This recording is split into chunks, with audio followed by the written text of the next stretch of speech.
1, 2, 3, 4. Just how bad is the QA on these monitors? Let's find out.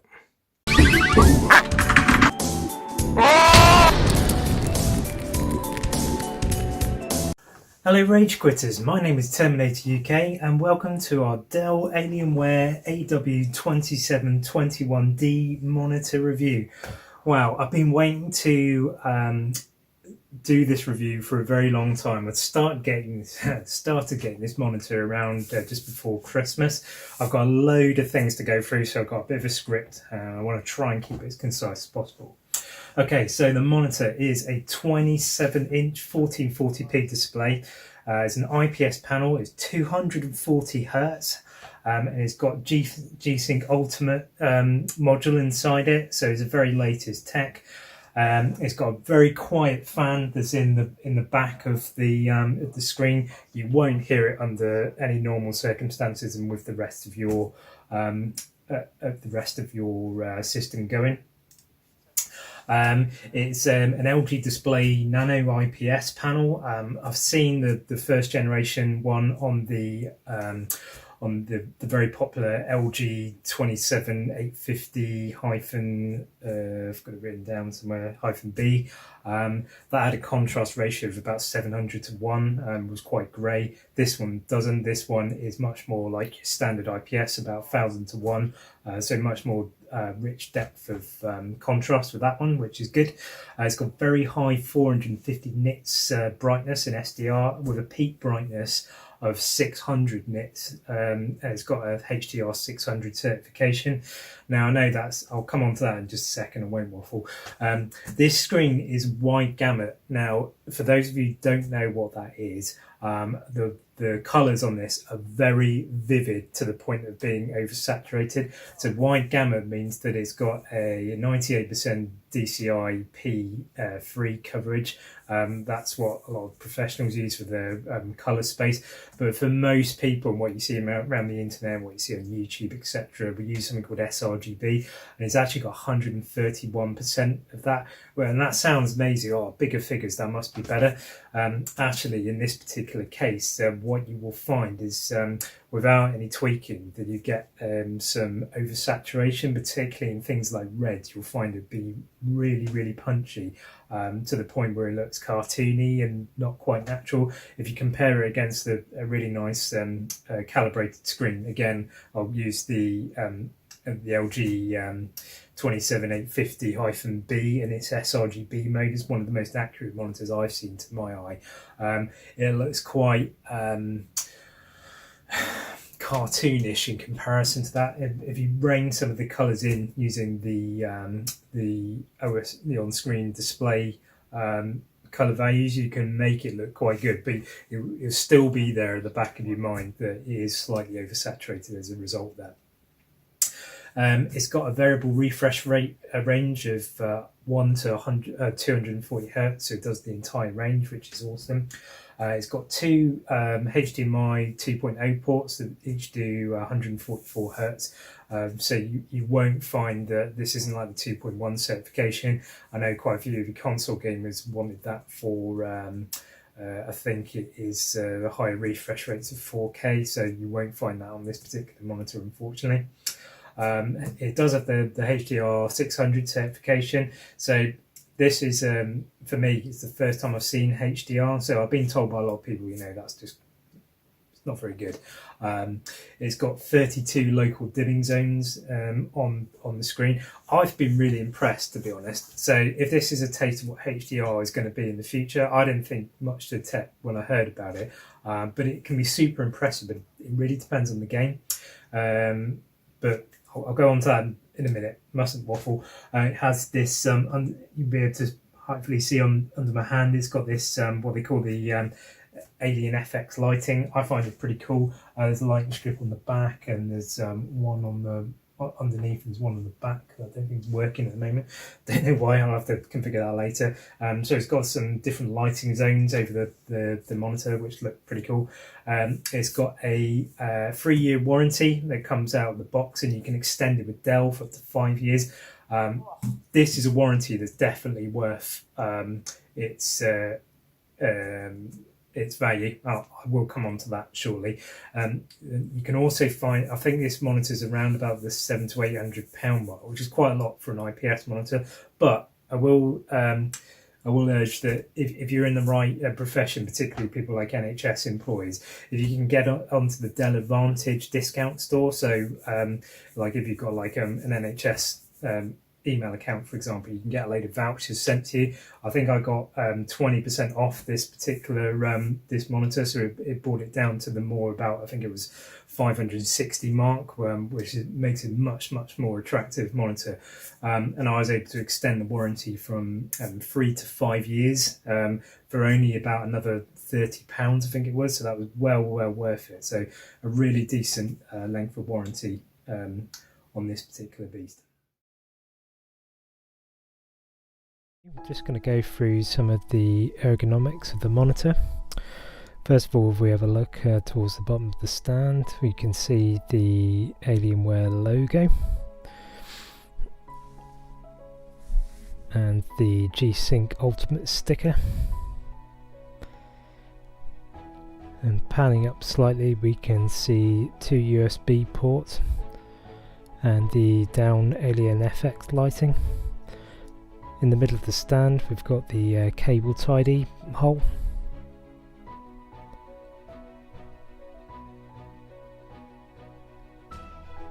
You can see a vented design around the monitor that keeps it cool.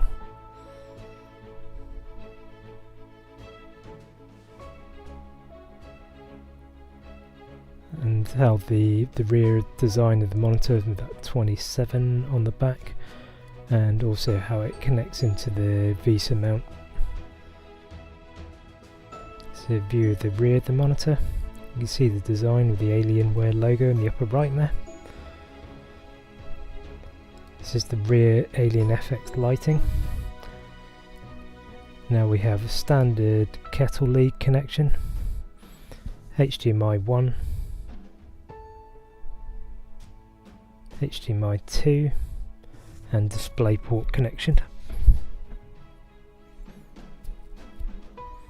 We have the USB downstream port and then 2 USB ports. Also have an audio jack pass-through and finally a service port.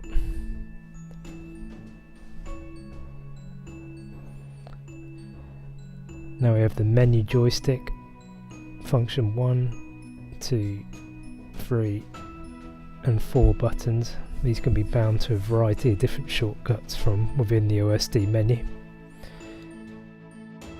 The monitor features height control. Has a very stiff and heavy stand. The monitor will swivel and rotate, so you can have it in a portrait mode. Back again to landscape. And finally, it features tilt control, as you'd expect from most monitors.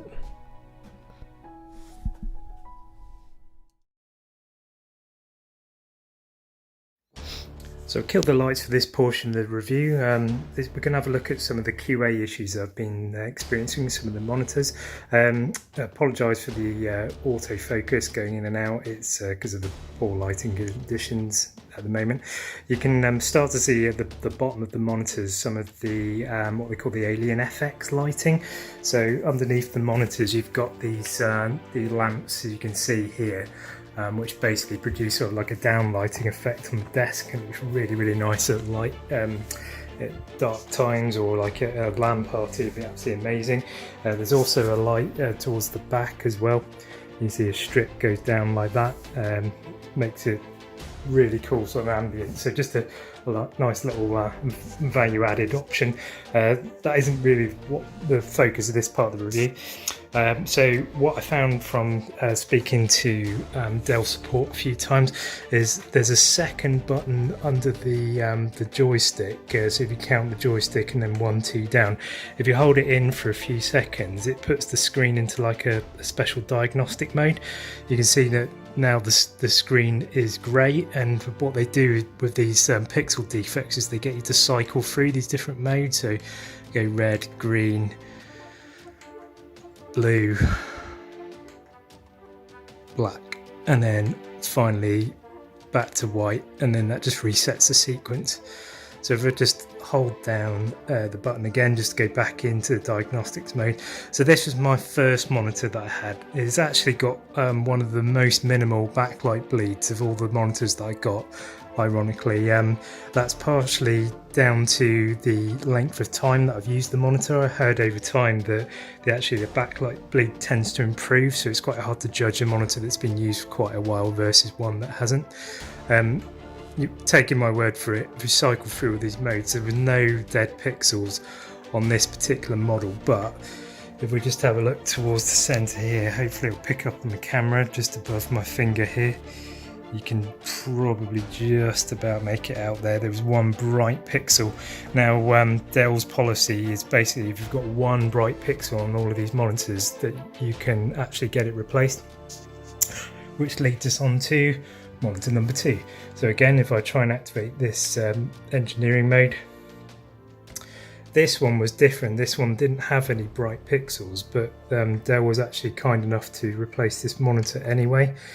And the reason being was twofold. So firstly, if we go through to the white screen, there is a dead pixel. Let me just find it a second. It's just here on the screen. Yeah, it should be able to just about see it here. So that is quite noticeable when you're looking at any documents. I find dead pixels actually more annoying to me than bright pixels, because you tend to notice it because you're working on more serious content and therefore it shows up, as in a game you probably would miss it. One thing about this particular monitor is I'll show them all in situ just at the end. If I cycle through to the black screen, is the backlight bleed on this particular model. If you compare it to the one on the left, there is the worst of the 4 monitors that I've gone through. The camera exaggerates it slightly, but it's not too bad. Probably the worst places on this particular panel here is the top here has got quite a lot of bleed, and on the edge and down here, and all models seem to have this sort of array of bleed in the bottom right hand corner. Seems to be unavoidable, but that particular panel was quite bad for this one, which leads me on to monitor number 3. So let's activate that engineering mode again. So this one was a bit of a disaster all round, to be honest. So even in the grey screen here, I'm going to try and zoom in. We've got a trifecta of defects here. So we've got one there, one here, yeah, just about there, and one there. So that's 3 dead pixels on that, which I think in this day and age is completely unacceptable, to be honest. And then if we scroll through to the black screen, there is also a bright pixel defect here. See if I can zoom in. Oh, come on, autofocus. You're letting me down.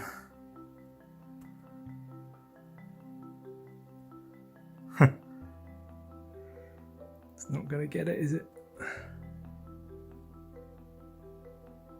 Alright, I won't keep doing this for the rest of the video because it'd be very boring. There's a further bright pixel defect there.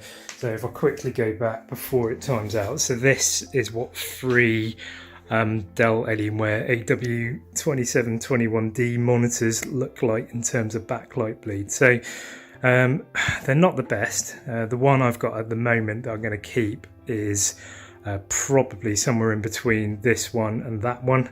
This was just such a write-off. I mean, this isn't just a customer just being fussy. When you use any dark content, the amount of bleed that's around the edges of that, it just ruins it.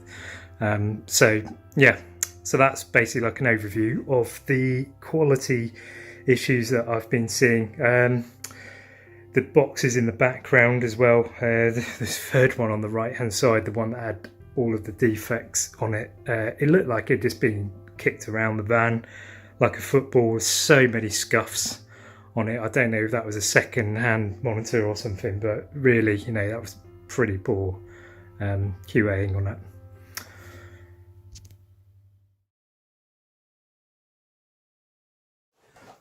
Right, panel and QA quality.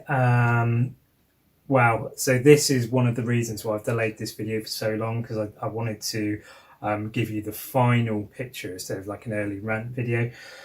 This has not been a good experience in terms of QA. Maybe I've just been really unlucky. This actually took me 4 panels to actually get a really good monitor. I've had a mixture of bright pixels, dead pixels that I haven't seen on a monitor for nearly a decade, and backlight bleed. Particularly the second panel I got had really bad backlight bleed towards the lower left hand corner. So generally through the 4 panels, the backlight bleed is probably similar to what I call first generation 144 Hertz IPS panels. So if you've seen anything like the let's think the what was it, the Acer I'm forgetting the model numbers now, damn it, sort of like the original sort of Acer Predator IPS panels, totally forgotten the model numbers. Let's just take something like the Asus ROG Swift PG2721Q, which was the predecessor before this monitor that I got. Similar sort of backlight bleed to that, so it hasn't actually drastically come on like that. The LG, the first generation Nano IPS LG 27850B that I got had really decent backlight bleed, hardly any at all. So I was hoping that modern IPS panels might be like that. That isn't the case with this one, unfortunately. So it's a bit of a panel lottery like that. Now, what I wanted to say about this one and why I wanted to wait for this. So remember I was saying about that you can extend that warranty from 3 to 5 years. Dell's customer service has been spot on. Okay, there's been, as you expect with some multinational companies, been a bit of a language barrier sometimes, and been some variance in the length of time and like number of chases I've had to give to Dell. So it hasn't been like perfectly plain sailing, but you know, I've been captain picky as a customer. You're not going to get many customers that are like me. They're going to see, oh, you know, one bright pixel, right, I want to send it back. I'm like that. You know, I spent a lot of money on this tech. I want it to be just on. Now, what Dell offer with the Alienware series is what they call a premium panel guarantee. Now, officially, if you read their specification, that premium panel guarantee means that if there's one bright pixel on the display, they'll replace it for you. And give them their dues, to their word, they did that every single time and then some. So like on my second display, I had I think it was one dead pixel and horrific backlight bleed, and they actually replaced that. They didn't quibble with me. They didn't say, oh, you don't have a bright pixel, I'm not going to replace it. Every single time when I was unhappy about it, they asked for the basics of going into, there's a, I know nearly off by heart now, there's a second, when you don't have a signal on the screen, if you hold down not the joystick, not the first button, but the second button, if you power it on with no signal, hold down that button for about 5 seconds or so, it goes into an engineering sort of diagnostic mode, and you can, even without a signal, you can flip between different coloured screens, so you can go like red, green, blue, grey, black and white to try and find these pixels. So that's what the support got me to do. Every time I took a picture of it, and they were really swift. Every time they would say, yeah, that's fine, we'll send you a replacement. And they were so quick to send replacements out. The only time that there was a delay, and sometimes I'd have to wait like a week or a few weeks or something like that, was just down to manufacturing. And that's partly to do with, you know, COVID and the monitor being so new, etc., etc. So, you know, I couldn't fault them because of those delays. Yeah, every time I tried it out, sometimes there'd be problems. At one point, my living room was literally like littered with monitors. I had like about 4 up in the corner. My wife was going absolutely spare about it, but I eventually got it sorted in the end.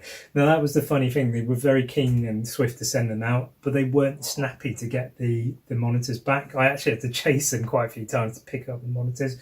Being an honest guy, I didn't feel like just snagging a load of monitors, but they really weren't saying, right, we need this monitor back or taking it off you. So I did feel that if everything went wrong, because on my first monitor, the only thing that was wrong about it is I had a bright pixel about here, but the backlight bleed and everything else was quite good. And every time I got a replacement, I did feel to myself, or maybe I want to go back to that. Potentially, I could have gone back to that monitor at any time. So I feel like, the experience was really good in terms of the customer service. So hats off to Dell, but be careful about the panel lottery on this particular model. I'm not sure, if I just got incredibly unlucky, but my experience wasn't great on this particular one.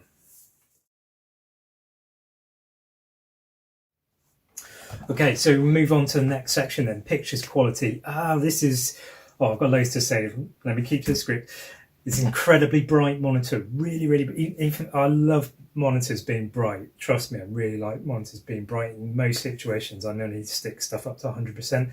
This is a bright monitor even for me. So it's got an excellent degree of adjustment. So this could definitely be used in every single circumstance. I only have this on 60%. So you can see for someone that really likes bright displays, that's it's a really bright monitor. Contrast is decent enough for me for IPS. Certainly blows the first generation Nano IPS out of the water. Don't expect VA panel levels of contrast though, but I found it pretty good on this monitor. So yeah, I touched on this in the first section. Being a wide gamut monitor, the colors can be quite oversaturated. It doesn't have an sRGB clamp, so there's no way to actually reduce the color space to the size of what normal content would look like. So there is a way to actually counter that. So I wasn't actually going to do this as part of this part of the video, but I will just do it anyway. So if we bring up the on-screen display menu, what you can do is you can change the preset mode out of the standard mode down to what I've changed it to game 1 here. That gives you access to another menu, which is response time, RGB, CMY, so that's red, green, blue, cyan, magenta, yellow, and the dark stabilizer.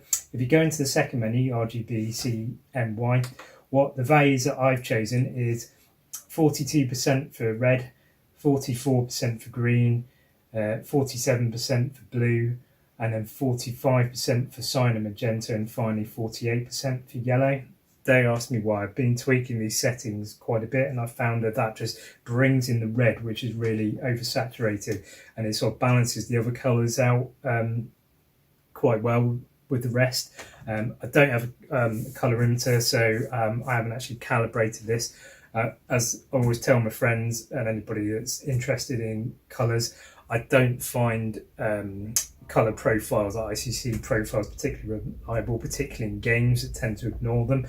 So it is nice to have that range of adjustment that's inside of the monitor itself, and I found those particular values work quite well. I touched on this in the first part of the review. I think the HDR looks spot on. I've been really impressed by some of the effects, particularly in things like, not an amazing game, but visually, Star Wars Battlefront 2. Oh my gosh, I've been really impressed. Some of the laser shots and the lightsabers. If you can calibrate the peak brightness, there's like a slider bar in game. It can look absolutely mint. So my recommendation is to have HDR off in Windows and for most games, and then turn it on a per game basis. See if you like it. If you don't, just turn it off. It gives you the best of both worlds. The other two games that I think look really good is Division 2. That looks awesome with HDR, and also Destiny 2 looks quite good. And sometimes it can be a bit overly done, but it can add some more depth to the experience. I said this, I think, in the first review. It's not a true HDR experience. It's got like 32 local dimming zones over it. There is a I think it's called black mode. Let's just have a quick look. Not black mode, variable backlight. I change that to 0. If you put any higher values, if you of like 1 or above, what I find is if you've got like a really black screen and you get like a white light on top of it, you just get this massive sort of haloing effect which goes into the screen. You do get that to a certain extent anyway, but by putting that to 0, I find that it's more or less, you know, it's manageable. So yeah, it's a bit of a double-edged sword on this wide gamut. I sometimes wish that it didn't have that, but you know, you got to live the rough with the smooth. Not every monitor is absolutely perfect like that.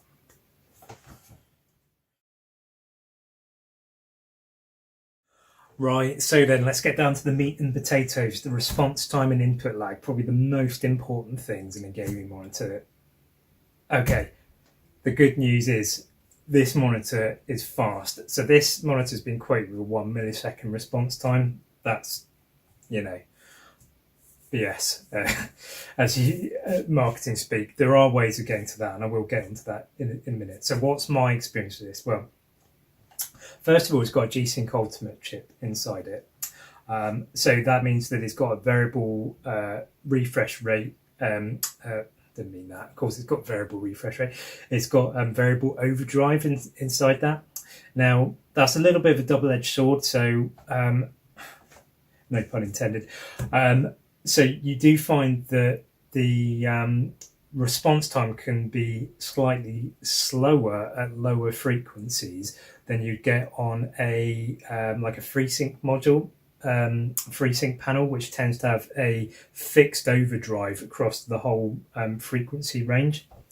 But what you do find is because it's got a variable amount of overdrive, it keeps the overshoot. That's when overshoots when it tries to drive a pixel too fast, and you get something called inverse ghosting.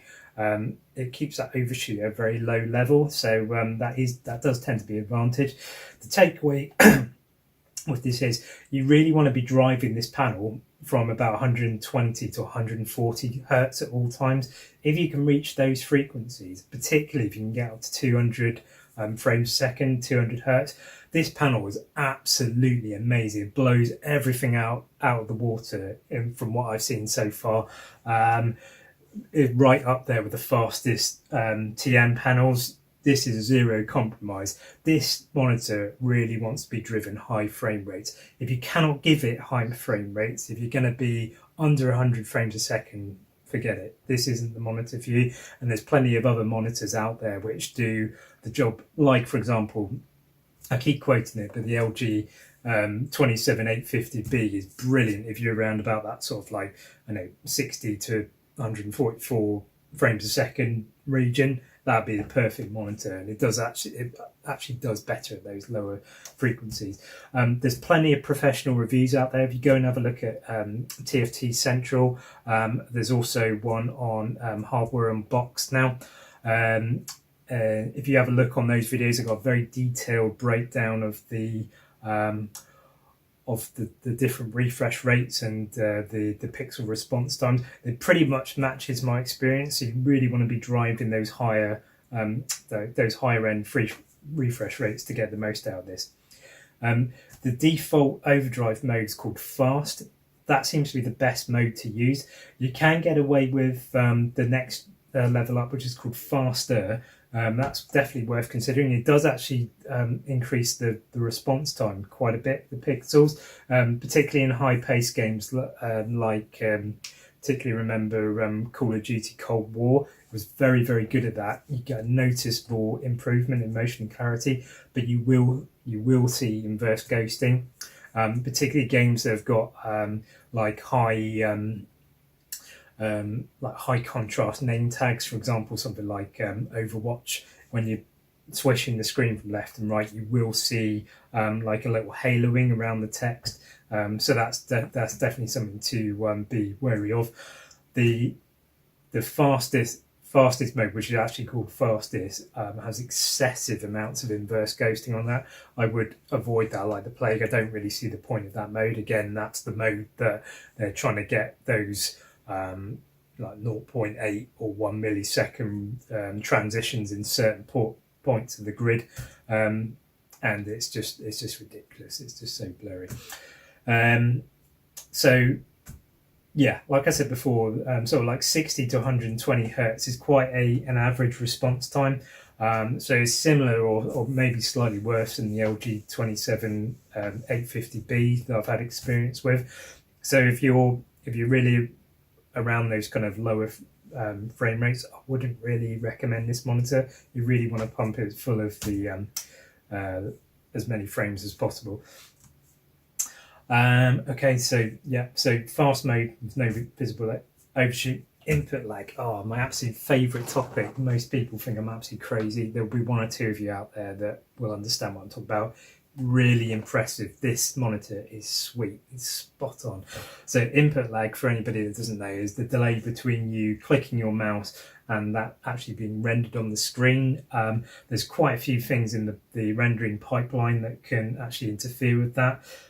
One of the major things is the monitor's scaler chip. So if there's any post-processing or effects or anything in that, you can definitely get a delay. So in this example, and I'll show you this later in the review, we've got some input lag tests that show the difference between this monitor in comparison to the LG 27850B, and you do, when that's got its sRGB emulation mode, clamp mode on it, the colors look awesome on it, but it does actually add additional input delay. I estimated around about 9 milliseconds. This is probably about a third of that. I think it was about 3 milliseconds. I feel a massive tangible difference. This is one of the best things that I love about this monitor, with the proper G-SYNC Ultimate chip. And it would never, this for me means that I'll always go with a G-SYNC chip. I find a big difference between that and a FreeSync monitor in terms of input lag. Absolutely sweet. You never miss, or you'll never, well, you will never miss, of course you'll miss, you'll never miss a shot down to, you know, a response time or a lag that was outside of your control, let's say. So that's really good. Yeah, so overall, I'm really happy overall. Just make sure that you hit those high frame rates and you'll be absolutely sweet with this monitor. Well, there you go, folks. Long monitor review. Do apologise for this. We love to keep our reviews as in-depth as possible. I'm sure we've lost half of you by the end of this, so I'm going to really briefly conclude this. Amazing monitor, very, very fast response time, real future-proof with the 240 hertz capability. G-SYNC Ultimate is awesome. HDR is a real surprise to me. I really like it. The response time, absolutely brilliant. Input lag, so good. Bit of a panel lottery, so yeah, that is the negative side for me. But Dell customer service has been absolutely spot on. So what can I say? I paid for this with my own money. This is not a review sample. I'm recommending it as a really decent high-end gaming monitor. If you can get it off the Dell Advantage store for a discount, all the better. It's got to be our Rage Quitters legendary award. Yeah. Thank you very much for watching, and if you like this button, hit that like button, and if you'd like to see more videos like this, more hardware reviews, etc., then please subscribe to our channel. I've been Terminator UK. Thank you very much for watching.